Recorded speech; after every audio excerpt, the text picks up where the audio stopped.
여러분의 건강지킴이 TV닥터 인사이드 곽동훈입니다. 요즘 병원에 가시면 광고 문구가 있습니다. 대상포진 예방접종 받으시라는 광고 문구가 있거든요. 가격도 약간 부담이 되고 저게 꼭 필요할까라는 생각이 또 듭니다. 어떻게 할까요? 오늘 결론을 내드립니다.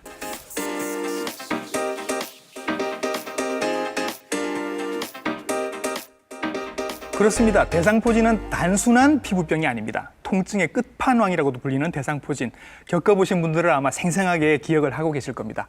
어떻게 대상포진을 현명하게 극복할 수 있을까요? 자세하게 오늘 알아보도록 하겠습니다. 오늘의 닥터 화면으로 먼저 인사드립니다.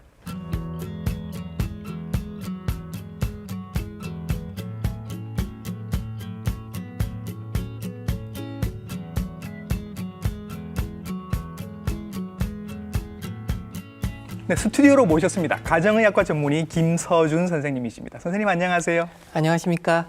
가정의학과 전문의 김서준입니다. 네, 오늘 대상포진에 대한 궁금증들 많이 여쭤보도록 하겠습니다. 선생님, 가장 궁금한 건 이겁니다. 옛날에는 노인들이 많았는데 요즘은 젊은 분들도 대상포진 걸렸다라고 하시는 분들이 꽤 있거든요. 네. 정말 추세가 그렇습니까? 네, 그 건강보험심사평가원의 자료에 따르면은 매년 그 환자 수는 늘고 있는 추세며 2017년도의 자료에 따르면은 50대는 25%, 그리고 60대는 20%, 그리고 70대 이상에서는 16% 이상이 많이 증가하고 있는 특히 중장년층에 집중되어 있는 그런 증가 추세를 보이고요. 또 다른 예로는 20대, 30대에서도 젊지만은 극심한 피로 이후에 또 대상포진을 치료받는 그런 환자의 수도 많이 늘고 있는 것처럼 보이고 있습니다. 5, 60대에 거의 몰려 있는 것 같고, 그죠? 그리고 의외로 20, 30대도 꽤 있습니다. 요즘 20, 30대들이 그만큼 어렵다라는 증거가 될까요? 대상포진의 발생 기전에서 면역력이 많이 좌우하게 되는데 극심한 피로나 그 외에 정신적, 육체적 스트레스가 면역력을 약화시키게 되는 20, 30대에서도 충분히 대상포진이 발생할 수 있다고 생각이 듭니다. 요즘 20, 30 세대들이 굉장히 힘들잖아요. 그죠? 이게 또 증거가 되는 것 같습니다. 그러면 선생님, 세대 간으로는 그렇고 남녀 비율은 선생님 어떨까요? 네. 남녀 비율에 있어서도 남성보다는 여성에서 조금 더 높은 비율로 대상포진이 발생하고 왜 여성들이 있습니다. 더 많을까요? 대상포진이 발생하는 그 연령대가 주로 중장년체 고령이라고 말씀드렸는데요. 아무래도 여성분들은 중장년 지나면서 폐경기라고 하는 그런 호르몬의 변화, 역시 면역력에 자극되어 면역력이 또 약화되는 그런 상황에서 대상포진이 많이 발생하지 않나 그렇게 저희들이 생각하고 있습니다. 그러면 뭐 연령대는 고루 이렇게 발생될 수 있지만 가장 흔한 연령대는 50대 그리고 여성이다. 이렇게 이해를 하면 될까요? 네. 흔히들 생각하시기에 이제 면역력이 떨어지면 대상포진이 생긴다 이렇게 생각을 하십니다. 실제로 면역력이랑 관계가 큽니까? 대상포진이 발생하게 되는 원인을 살펴보게 되면 수두에 걸렸거나 수두 예방 접종을 하신 분들에 있어서 수두 대상포진 바이러스가 우리 몸의 신경절에 일생 동안 잠복하게 됩니다. 어렸을 때 들어왔던 게 그대로 있는 거죠. 그 잠복해 있던 수두 대상포진 바이러스가 우리 몸에서는 면역력으로 누르고 있는데 다른 원인들, 뭐 피로나 아니면은 스트레스 이런 다른 여러 가지 질병의 상황에서 다시 활동하게 되는 거죠. 그런 상황이 되게 되면 다시 우리 몸에 신경의 통증, 그리고 종국에는 피부의 발진, 뭐 이런 것들이 일어나게 되는 그런 대상포진이 발생하게 되는 것입니다. 원인 바이러스를 선생님 아까 수두 대상포진 바이러스라고 말씀을 하셨습니다. 그러면 수두랑 대상포진은 원인이 같은 거죠, 그죠? 그럼 뭐가 차이가 있는 건가요? 보통 진료실에 찾아오시는 분들이 많이 여쭤보는 질문이기도 합니다. 수두와 대상포진의 차이점이 뭔지 궁금해 하시는데요. 수두의 경우에는 수두 대상포진 바이러스가 우리 몸에 들어왔을 때 초의 감염으로 생겨나는 질환을 말하는 거고요. 가장 먼저 들어왔을 때. 그 질환이 우리 몸에 잠복해 있다가 재활성화되어 나타나는 그런 질환은 대상포진으로 이렇게 생각을 하시면 되겠습니다. 생기는 기전에 있어서 차이점은 말씀드린 바와 같고 생기는 병의 형태로는 수두는 우리 몸 모든 곳에 습진 아니면 뭐 발진 예. 이런 수포가 생길 수 있는 애기들 반면 어릴 때 수두 걸리면 네. 뭐 열나면서 온몸에 발진 생기는 거 그거. 네. 대상포진은 네. 잠복해 있던 그 수두 대상포진 바이러스가 잠복해 있던 네. 신경절을 따라 네. 통증과 군집성의 수포가 발생하는 가장 큰 차이점을 볼 수가 있겠습니다. 예, 일단 원인 바이러스는 같은데 네. 드러나는 시기와 형태는 조금 다르다. 네, 어떻게 맞습니다. 다른지는 이제 설명을 드리겠습니다. 네. 네.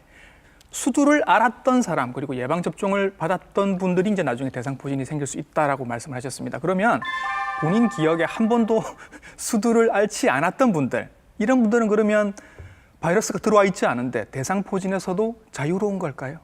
네, 그건 아닙니다. 예. 수두 예방 접종을 하시고 나서도 대상포진은 충분히 발병할 수가 있습니다. 그래요? 예. 네, 다만 수두 예방 접종을 하고 나서 생기는 대상포진의 경우에는 네. 자연적으로 발생하는 대상포진에 비해서는 네. 그 통증의 강도나 아니면 합병증의 비율 그리고 총 발생의 비율 낮다고 생각할 수 있겠습니다. 하긴 요즘 뭐 수두 예방 접종은 거의 기본 예방 접종에 들어가 있는 거니까 네네. 우리 국민 전체는 다 예방 접종을 받았다라고 생각을 하시면 될 것 같습니다. 네. 네. 자, 근데 누구는 대상포진에 걸리고 누구는 안 걸리고 그렇습니다. 대상포진에 걸리는 분들이 걸리기 쉬운 분들이 따로 있나요?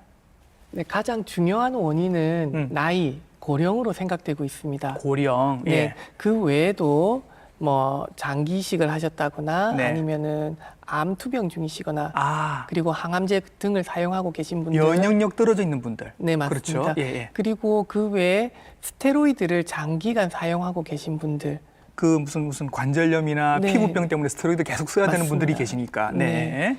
그리고 아까 말씀드렸듯이 남성보다는 여성, 예. 그리고 천식, 당뇨, 그리고 자가 면역 질환, 네. 그다음에 만성 폐쇄성 폐질환 예. 이런 질환들이 가지고 계신 분들이 대상포진에 좀 더 높은 비율로 네. 발병할 수 있다고 말씀드릴 수 있습니다. 나이가 들수록 지병은 사실 하나씩은 더 생길 수 있는 거고 그럴수록 이제 조금 더 대상포진이 걸릴 확률은 더 높아진다. 이렇게 이해를 하시면 되겠군요. 네, 맞습니다.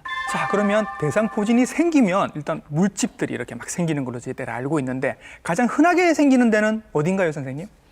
네, 저희가 환자분들을 직접 뵈도 그렇고 통계적으로 나와 있는데요. 예. 제일 먼저 많이 생기는 곳으로는 가슴 부위, 가슴 부위. 네, 그리고 앞면을 통한 얼굴 부위. 얼굴 부위. 네, 이 얼굴에는 이제 3차 신경을 통한 그런 부위도 함께 포함되고 있습니다. 3차 신경이라고 하는 건 이제 얼굴 전체 귀부터 시작해서 이렇게 얼굴로 이렇게 내려가는 신경이지. 거죠? 네, 맞습니다. 네네. 예. 예, 그리고는 다음으로 잘 생기는 것은 요추, 예. 그리고 요추 아래쪽인 천추 이쪽으로 해서 이런 순서로 이렇게 대상포진이 많이 생기는 걸로 나와 있습니다. 그러니까 대체로 절반 이상은 이제 가슴 쪽에. 주로 한쪽이죠, 한쪽. 양쪽 다가 아니고. 네, 대상포진의 발생 특징은 네. 한쪽, 우리 네. 몸의 절반을 넘지 않는 그런 통증과 수포의 발생을 특징적으로 생각해 볼 수 있습니다. 예, 가장 흔하게 생기는 게 절반 이상이 있을 때 이제 가슴, 그다음에 얼굴, 그다음에 등, 엉덩이 쪽 요 정도가 되겠다라고 보시면 되겠습니다. 자, TB 닥터 신드롬이라는 게 있습니다. 보시는 분들이 보시면 다 내병 같은 느낌이 드시거든요. 가슴 어디 지금 생긴다고 하니까 지금 가슴 밑쪽으로 이렇게 좀 가질가질하신 분들이 계실 것 같아서 내가 혹시 대상포진이 아닐까 자가 체크해 볼 수 있는 방법이 선생님 있습니까? 네, 집에서 이제 본인의 증상을 확인해 볼 수 있는 그런 내용들이 있는데요. 예. 다음 같은 증상이 있으시면은 의심해 보실 수 있겠습니다. 예. 물집 생기기 전에 몸살 등의 감기 기운이 있을 경우에 네. 생각해 보실 수 있고요. 예. 그리고 물집 전에 날카로운 네. 통증을 느끼실 수 있습니다. 그럴 때도 의심해 보실 수 있고요. 예. 그리고 몸의 한쪽을 넘어가지 않는 네. 띠 모양의 수포가 생길 경우에도 대상포진을 충분히 의심해 볼 수 있으니 가까운 병원을 찾으시고 진료를 받아보시는 게 좋을 것 같습니다. 띠 모양의 물집이라고 하는 게 이제 이렇게 한 줄로 쭉. 그래서 네. 대상포진이라는 말이 사실은 한자로 보면 띠 모양의 물집이다. 그런 얘기잖아요, 그죠? 네, 네네. 맞습니다. 예, 예. 대상이란 뜻 자체가 예. 띠 모양을 나타내는 그런 예. 내용입니다. 예, 그러니까 감기 몸살 증상이 한번 있다가 굉장히 아픈 통증이 있다가 그 자리에 물집이 생긴다. 이러면 대상포진을 한번쯤 의심을 해보실 수 있겠습니다. 선생님, 증상 중에 여기 조금 중요한데 통증이랑 물집이 같이 생기는 게 아니라 통증이 먼저 오고 그 다음에 물집이 생깁니다. 이유가 있나요? 네. 대상포진의 발생 기전에서 잠복해 있던 바이러스가 재활동을 해서 생기는 거라고 말씀드렸는데요. 네. 바이러스가 우리 몸 신경절에 잠복해 있던 중에 재활성하게 되면은 그 신경절이 내려오는 그 신경을 따라 신경의 염증, 괴사 이런 것들이 먼저 일어나게 됩니다. 그렇게 뭐 몇 시간, 아니면 수일 정도 이렇게 증상이 진행되고 난 다음에 그 신경이 분포해 있는 피부절의 수포 그 등의 증상이 마지막에 나타나게 되는 거죠. 그래서 선생님 제가 이제 개인적으로 여쭤보면 이게 물집이 생기기 전에 통증만 있으면 이게 의사 입장에서도 대상포진인지 참 알기가 힘들어서 이게 심장의 문제인지 그다음에 갈비뼈 어디가 부러진 게 아닌지 이런 게 걱정이 뭐 여러 가지 검사를 다 해보지 않습니까? 네. 통증과 함께 특징적인 피부 증상이 있을 경우에는 저희가 임상 증상만으로도 대상포진을 확진해서 생각해 볼 수는 있습니다. 그리고 거기에 맞는 치료를 하게 되면 되고요. 그거 외에도 진단을 해볼 수 있는 걸로는 저희가 피부의 수포에서 특징적인 염증 세포를 확인하는 챙크 검사 이런 걸 해볼 수 있고 그거 외에 실험실에서 진행할 수 있는 뭐 항원 항체 검사 그리고 종합 효소 반응, PCR 검사 이런 것도 함께 진행해서 확인을 해볼 수 있습니다. 뭐 확인을 하기 위해서 그런 검사를 할 수 있습니다만 대체로 이제 통증에 수포까지 있으면 그런 검사를 할 필요 없이 대체로 다 알 수는 있죠. 네, 특징적인 통증과 피부 증상으로 진단이 가능합니다. 심지어는 이제 환자분께서 선생님 저 이거 대상포진 아니에요 하고 이렇게 보여주시는 경우도 있거든요. 그러면 정말 고맙죠, 저희들 입장에서는. 네, 진료실에서도 이제 할머님이나 할아버님 등이 이제 수포 보여주시면서 이거 대상포진 아니냐 말씀하시는 분들이 있는데 많은 수로 진단해서 오시는 분들이 있습니다. 그렇죠, 요즘은 다들 많이 아시는 것 같아요, 그죠? 자, 선생님, 이게 정말 아프기로 유명합니다. 통증의 끝판왕까지 되는지는 모르겠습니다만 제가 겪어본 적은 없어서 환자분들은 어느 정도로 아프다고 얘기를 하시나요? 네, 통증의 정도를 수치로 나타내는 자료가 있습니다. 우선 대상포진의 급성 통증의 경우에는 우리 산통이라고 하죠. 분만할 때 통증. 산통보다 더 강한 수치로 나타나고 있고요. 그 정도로 아프다고요? 네. 뼈가 부러졌을 때 저희가 겪을 수 있는 통증보다 더 아픈 수치로 나타나고 있습니다. 그리고 대상포진이 오래 진행되는 만성 대상포진의 통증의 경우에도 저희 만성 암 환자분들이 느끼는 그런 만성 암성 통증보다 더 강하게 이게 느껴진다고 말씀을 주시고 있습니다. 이 정도면 진짜 끝판왕이 될 것 같습니다. 왜냐하면 한참 돋을 때는 분만통보다 아프고 그 뒤로 잔잔하게 남는 통증이 암성 통증보다 더 아프다. 이래서 치료를 빨리 해야 된다는 거죠, 그죠? 네, 맞습니다. 대상포진으로 진단되거나 아니면 증상이 의심될 때는 가능한 빨리 병원으로 찾으셔서 약물 치료를 통한 통증 치료를 빨리 시작하시는 게 좋겠습니다. 그래서 이 하여튼 포진 후 통증이 남지 않기 위해서는 가급적 빨리 치료를 받으셔야 하고 그러려면 빨리 체크를 해보셔야 되는데 가장 중요한 게 물집이거든요. 어떤 형태로 물집이 나타나는지 선생님의 진료실에서 직접 설명을 들어보겠습니다. 그 대상포진이 생겼을 때 피부 병변은 우선은 그 보통 신경을 따라 침범된 신경을 따라 분포하게 되고요. 몸통 중앙에 이 반을 넘지 않는 띠 모양으로 발생하게 됩니다. 그리고 발생의 특징은 군집성의 수포로 형성되게 됩니다. 이 수포가 발생하고 나서 3에서 4일 정도 되면 이 농포나 궤양 등이 생기게 되고 7일에서 10일 정도 이후가 되면 이 농포에서 가피가 형성되게 됩니다. 그리고 가피가 만들어지고 나서 1에서 2주 정도 지나고 보면은 이제 보통은 자연적으로 피부 증상이 이렇게 소실되게 되어 있습니다. 자, 저렇게 참 모양은 이쁜데 굉장히 아프다는 거잖아요. 물집이 저렇게 띠 모양으로 이렇게 한 줄로 이렇게 서서 생긴다고 말씀해 주셨습니다. 그러면서 이제 하신 말씀 중에 72시간, 사흘 안에 치료가 시작이 되어야 된다라고 말씀을 하셨습니다. 뭔가 골든타임 같은 느낌이거든요. 이유가 있죠? 네. 대상포진이 발생하고 이제 수포가 생기고 나서 3일 내 저희가 치료를 이렇게 시작을 하게 되는데요.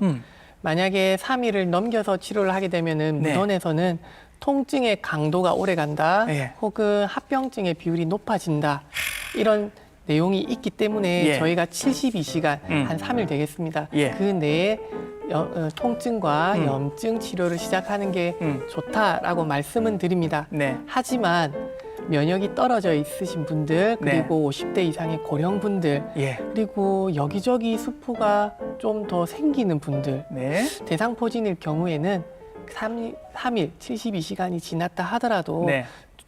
저희가 약물 치료를 권하고 예. 있습니다. 가급적 빨리 치료를 받으시는 게 좋겠다. 이렇게 이해를 하시면 되겠고, 사흘이 지난 다음에 이렇게 조금씩 치료가 늦어지면 어떤 일이 생기는지, 어떤 합병증이 생기는지는 또 설명을 드리도록 하겠습니다. 자, 그럼 선생님, 대상포진 환자가 병원을 찾아오겠죠, 선생님께. 네. 진단을 받으면 치료는 어떻게 하시나요?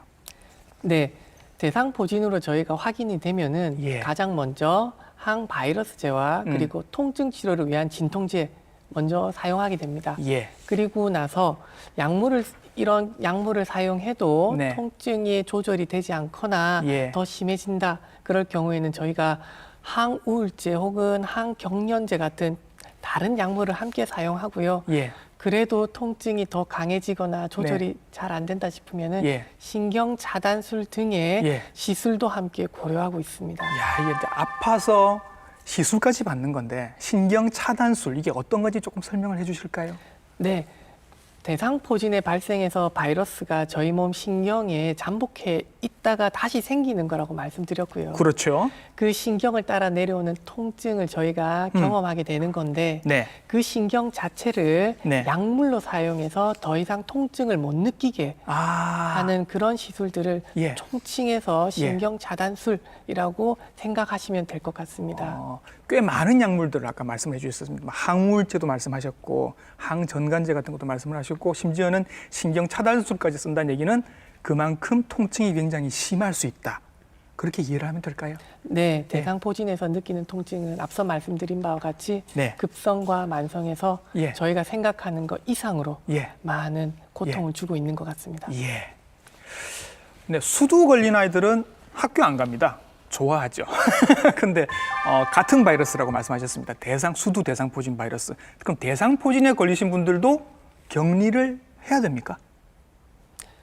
네, 수두를 앓은 적이 있는 분들에게서는 네. 대상포진이 전염이 되진 않습니다. 전염이 되지는 않는다. 네. 네. 하지만 수두를 앓은 적이 없던 분들에게 있어서는 대상포진이 포진의 물집에 있던 네. 그런 바이러스를 통해서 예. 이렇게 전염이 될 수는 있습니다. 예. 특히 면역력이 떨어져 있는 분들이나 아니면 고령인 분들 이런 분들에게 있어서는 예.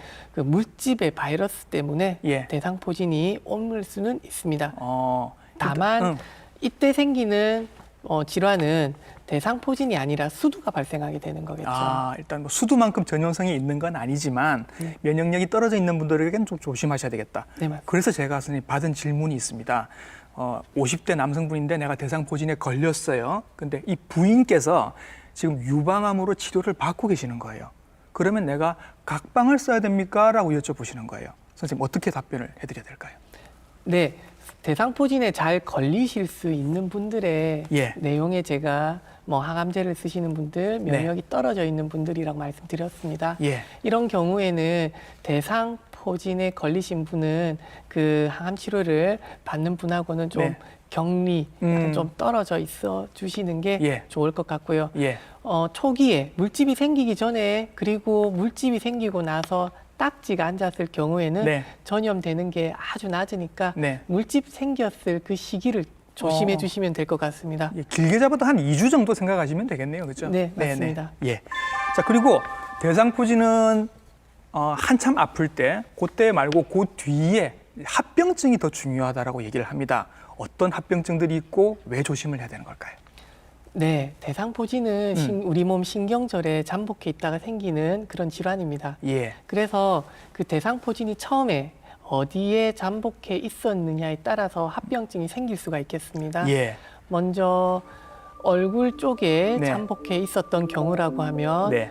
가장 흔하게 3차 신경통 예. 혹은 심하면 안면 마비 예. 이런 증상들을 동반할 수가 있을 것 같고요. 예. 그리고 조금 낮은 비율이지만 뭐 척수염, 네. 뇌염 같은 예. 그런 심각한 합병증을 남길 수도 있습니다. 예.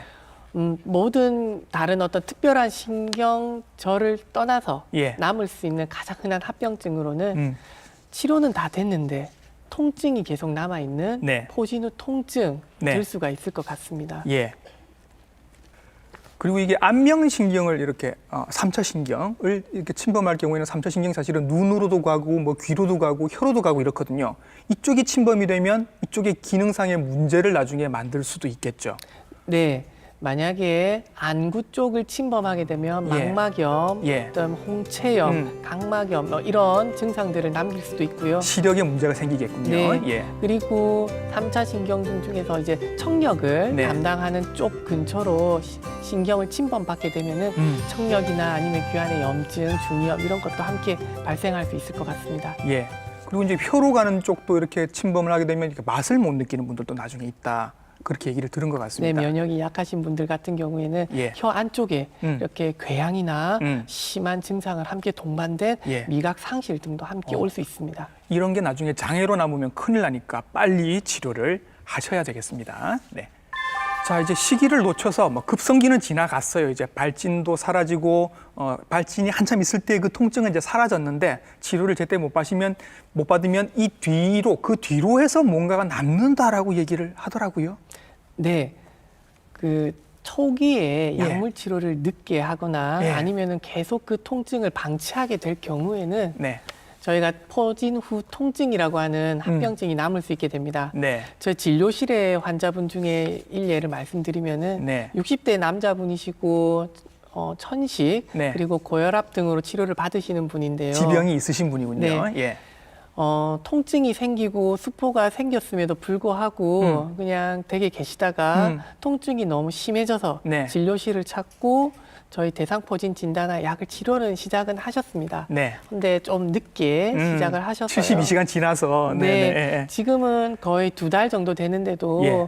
좌측 안면과 좌측 경부 예. 쪽으로 통증이 계속 있어 예. 현재는 항우울제와 항경련제 등까지 사용하면서 통증을 조절하고 있지만 예. 이 역시 좀 더 지켜봐야 할 것 같고요. 필요하다면 말씀드린 대로 다른 치료도 함께 고려해봐야 할 것 같습니다. 필요하다면 신경 차단술까지도 할 수 있다. 네. 항우울제, 항정관제까지 쓰고 계신다고 했는데 선생님 이분들은 통증을 어떻게 호소를 하십니까? 어떤 통증을 이분은 호소를 하시나요?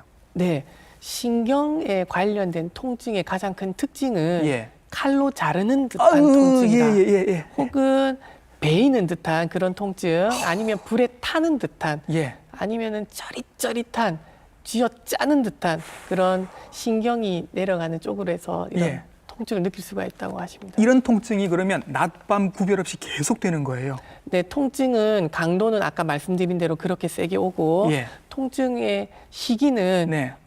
불명확합니다. 계속 있으신 분도 있고 예. 아니면 가끔 좋아졌다가 다시 심해졌다가 하시는 분도 있고 예. 네, 그렇게 느껴지는 제 것 같습니다. 환자분 중에는 6개월 정도 하신 분도 봤거든요. 굉장히 힘들어하셨는데 선생님 보신 환자분 중에는 더 길게 하신 분들도 있나요? 제가 뵀던 분 중에 최고 2년 정도까지 지금 약을 드시고 있는 분도 있습니다. 예. 네, 그런 분들은 만약에 약을 끊게 되면은 예. 통증이 다시 바로 생겨서 현재는 약을 장복하고 계신 중에 있습니다. 2년이 지났지만 아직도 약을 드시고 계신 중이고 네. 빨리 좋아지셨으면 좋겠습니다. 네. 자, 대상포진이 이렇게 뭐 한참 아픈 것도 문제고 그 뒤에 포진 후 통증이 남는 것도 문제라서 이제 예방접종에 대해서 저희들이 관심을 갖게 됩니다. 예방접종만 받으면 안심을 할 수 있는 걸까요, 선생님? 그건 아닙니다. 네. 대상포진의 경우에는 60대 이상의 경우 예. 예방접종을 시행하게 되면 대상포진이 발생하는 비율과 대상포진이 발생하더라도 네. 생기는 통증의 강도를 약하게 이렇게 조절할 수 있는 걸로 네. 자료에 나와 있는데요. 네. 예방접종을 했다고 해서 100% 모두 다 대상포진을 예방할 수 있는 건 아닙니다. 100%는 아니지만 어쨌든 효과는 있다. 네, 맞습니다. 라는 말씀이신 거죠. 주로 어느 연령대에 맞으시는 게 제일 효과가 좋을까요? 문헌에 따르면은 예. 60대 이상에서 60대 이상 대상포진을 예방 접종을 하는 것은 확실한 효과가 있는 걸로 나타나 있습니다. 예. 헌데 50대에서부터 말씀드린 바와 같이 예. 발생 비율이 올라가고 있는데요. 50대에서 59세 이 사이의 연령대 분들은 각각의 면역 상태와 예. 이런 전신 주의 상태 그리고 이런 여러 가지 내용을 함께 고려해서 의료진과 상담 후에 예방 접종을 고려하시면 될 것 같습니다. 60대는 이제 확실히 효과가 있을 것 같고 50대는 조금 고려를 해보시고 필요하다 싶으시면 맞아보시는 게 좋겠다라는 말씀이신 것 같습니다. 이런 분들도 있는데 대상포진 이미 겪으신 분들도 많거든요. 이런 분들도 예방접종을 받아야 합니까? 네, 평생에 있어서 대상포진은 재발이 가능합니다. 예. 우리나라에서 건강보험심사평가원의 자료에 따르면 3.8년 정도 추적해 본 결과 약 한 2% 정도 재발을 보이고 있고요. 그 재발을 막기 위해서라도 포진이 걸리셨던 분들은 약 1년 정도 이후에 대상포진 예방접종을 받는 것을 저희가 권해드리고 있습니다. 2% 정도밖에 안 되니까 사실은 확률이 그렇게 많은 건 아닌데 이분들은 또 겪게 되면 굉장히 무서우실 것 같아서 예방접종을 받으시는 게 1년 뒤에 낫고 난 다음에 1년 뒤에 받으시는 게 좋으실 것 같네요. 그죠? 네. 치료를 받고 나신 분들은 거의 대부분 이후에 외래를 찾으시고 예방접종해 주세요라고 말씀을 하십니다. 얼마나 힘들었으면. 그만큼 통증이 많은 뇌리에 남아 있는 것 같습니다. 네. 한 번 걸려도 이렇게 힘든 대상포진을 자꾸 걸리시는 분들이 있다고 생각하면 정말 슬픕니다. 어떤 분들이 대상포진이 자꾸 그렇게 재발을 하시는 걸까요, 선생님? 네. 대상포진이 잘 생기는 분들과 비슷하게 50대 이상의 분들, 그리고 여성, 그리고 당뇨, 그리고 면역 억제제를 사용하고 계신 분들, 뭐 스테로이드 이런 것도 포함해서요. 그리고 전체적으로 면역이 떨어져 있는 분들, 이런 분들에 있어서는 일반인들보다는 훨씬 높은 비율로 재발이 되는 걸로 나타납니다. 네. 한 번 걸리면 사실은 뭐 두 번은 안 걸리는 게 원칙이긴 한데 전체적으로 면역이 약해져 있는 분들은 또 대상포진이 재발할 수 있다. 이렇게 이해를 하시면 되겠습니다. 자, 이제 보시면서 저렇게 아픈 병이었나 대상포진이 그냥 물집만 돋는 정도인 줄 알았더니 굉장히 통증이 심한 병이었습니다. 안 걸리고 싶으실 것 같아요. 이런 거는 걸리지 않도록 우리가 생활 속에서 이렇게 좀 생활 수칙을 잘 지키면 예방할 수 있는 그런 방법들이 선생님 있을까요? 네. 대상포진은 일생 동안 3명 중 1명 정도는 꼭 경험하게 되는 걸로 내용이 나와 있습니다. 발생 기전에서도 면역력이 떨어지는 상황에서 재활성화되는 걸로 말씀드렸고요.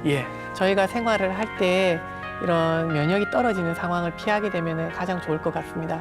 극심한 정신적, 육체적 스트레스, 그리고 과도한 육체적 활동 이런 것들은 좀 피해 주시는 게 좋겠고 그리고 충분한 안정, 그다음에 영양 섭취 이런 것들을 통해서 대상포진을 미리 예방하셔야겠습니다. 평생 동안에 3명 중에 1명은 걸리게 되고 50대 이후에는 2명 중에 1명은 대상포진을 경험을 하게 된다고 합니다. 예방접종을 해야 할지 저는 마음속으로 이미 결정을 했는데 여러분들은 어떠신지 모르겠습니다. 오늘 좋은 말씀 대상포진에 대해서 많이 알려주셨습니다. 가정의학과 전문의 김서준 선생님이셨습니다. 선생님 수고 많으셨습니다. 네, 감사합니다.